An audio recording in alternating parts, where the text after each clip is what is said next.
Assalamualaikum warahmatullahi wabarakatuh. Perkenalkan, nama saya Ashari Basri. Saya merupakan salah satu guru di SMP Negeri 1 Bajo, Kabupaten Luwu, Provinsi Sulawesi Selatan. Pada kesempatan kali ini, saya ingin mempresentasikan hasil praktek baik saya.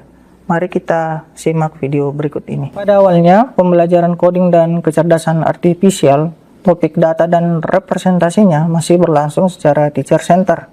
Guru hanya menjelaskan, sementara siswa hanya mencatat. Materi seperti binar dan representasi data terasa sulit dipahami.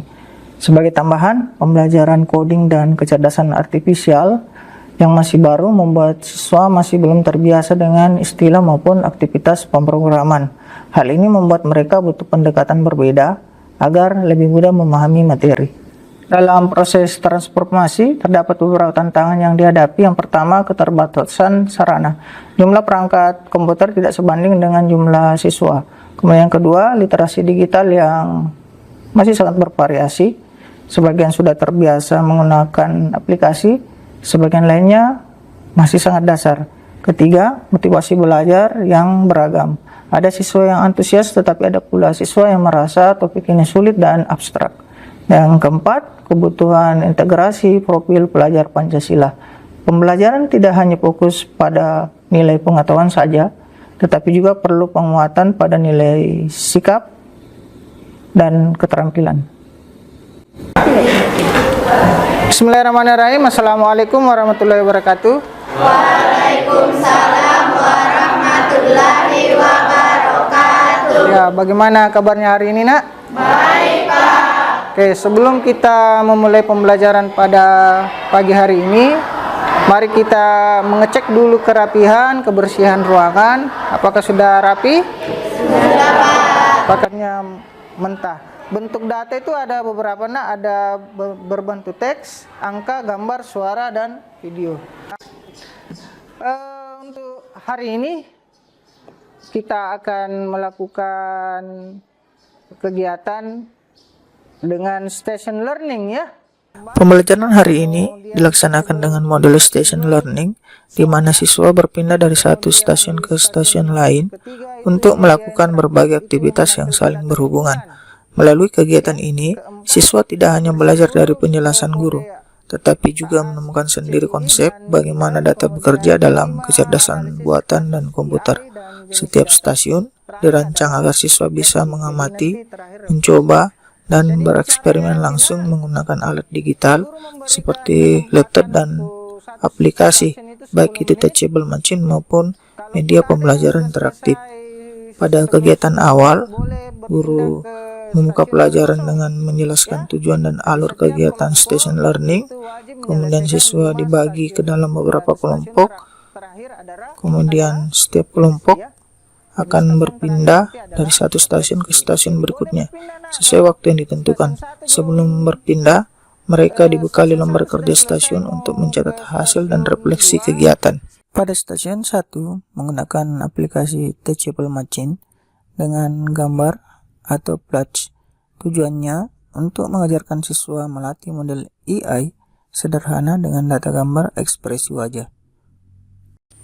Pada kegiatan ini, siswa diajak untuk mengenal cara kerja kecerdasan buatan melalui aplikasi Teachable Machine. Setiap kelompok membuat proyek image recognition dengan melatih AI agar mampu mengenali dua ekspresi wajah, yaitu senyum dan serius.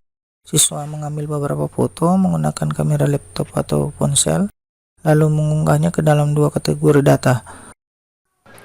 Pada stasiun 2 menggunakan Teachable Machine dengan suara atau Plutch.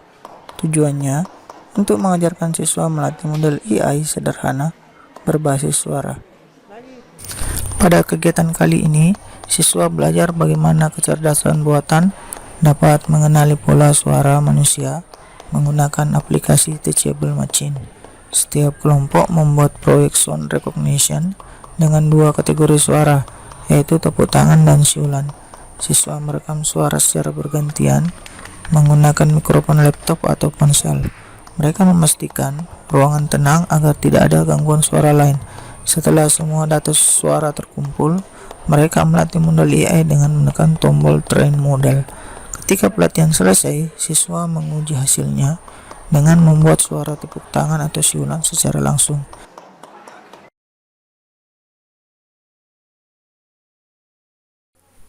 Pada stasiun 3, melakukan aktivitas unplugged, yaitu data dalam kehidupan nyata.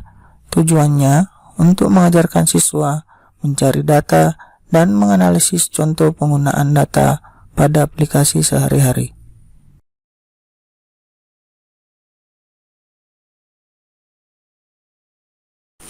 Pada stasiun 4, siswa menggunakan media pembelajaran interaktif, yaitu konversi huruf ke kode binar atau PLATS.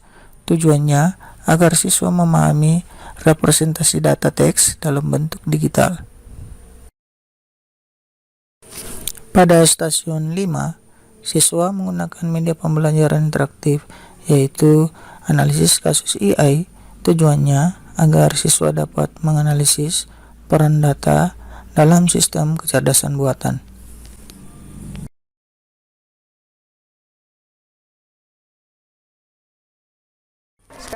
Pada stasiun 6, aktivitas siswa adalah membuat kesimpulan dari semua stasiun yang dilalui, dan guru menggali dan merefleksikan pengalaman yang dialami siswa berupa refleksi pribadi, tantangan yang dihadapi, serta manfaat yang diperoleh.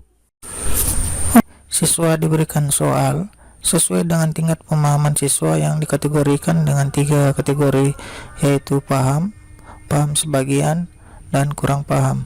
Soal diberikan dalam bentuk aplikasi yang hasilnya nantinya akan terkirim langsung ke email guru.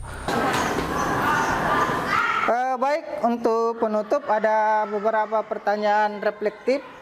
Pertama, mengapa kualitas data sangat penting dalam kecerdasan buatan? Selama menerapkan strategi station learning dalam pembelajaran coding dan kecerdasan artifisial, saya menemukan beberapa hal penting yang menjadi faktor keberhasilan. Yang pertama adalah perencanaan pembelajaran yang matang. Pembagian kegiatan dalam 6 stasiun membuat pembelajaran lebih terstruktur dan menarik. Kedua, kombinasi antara pendekatan digital menggunakan teachable machine dan kegiatan unplugged menjadikan semua siswa bisa belajar meskipun fasilitas komputer terbatas. Ketiga, antusiasme dan kolaborasi siswa menjadi kekuatan utama. Namun, tidak semua berjalan sempurna. Ada faktor ketidakberhasilan yang perlu diperbaiki.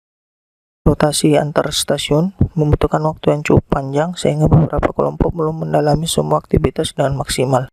Selain itu, keterbatasan jaringan internet dan jumlah perangkat kadang menghambat kegiatan di stasiun digital. Perbedaan kecepatan belajar antar kelompok juga menjadi tantangan tersendiri karena tidak semua siswa bergerak pada ritme yang sama. Meskipun demikian, dampak yang terlihat sangat nyata. Siswa menjadi lebih memahami konsep data dan representasinya melalui pengalaman langsung. Mereka belajar berpikir kritis, kreatif, dan bekerja sama. Model pembelajaran ini inspiratif. Pendekatan stasiun learning membuktikan bahwa guru bisa kreatif dengan fasilitas apapun. Saya melihat pembelajaran ini sangat relevan untuk memperkuat profil pelajar Pancasila karena mendukung gotong royong, kemandirian, dan berpikir kritis. Dari kegiatan stasiun, saya belajar bahwa kerjasama itu sangat penting. Kami harus berbagi tugas dan saling membantu supaya bisa paham. Saya juga jadi tahu bahwa AI tidak bisa berpikir sendiri tanpa data yang baik. Belajar hari ini beda banget, sangat seru. Biasanya cuma dengar penjelasan dari guru, tetapi sekarang kami bisa mencoba langsung. Ternyata melatih AI menggunakan aplikasi itu sangat gampang dan menarik. Aku jadi paham bagaimana data bisa membuat komputer belajar. Transformasi pembelajaran coding dan kecerdasan artifisial melalui station learning membuktikan bahwa inovasi sederhana dapat memberikan dampak yang besar. Dengan memadukan teknologi digital atau PLATS dan pendekatan unplugged, pembelajaran menjadi lebih inklusif dan bermakna. Semoga praktik baik ini menjadi inspirasi bagi guru yang lain untuk terus berinovasi, berkreasi, dan bertransformasi demi pendidikan Indonesia yang lebih baik.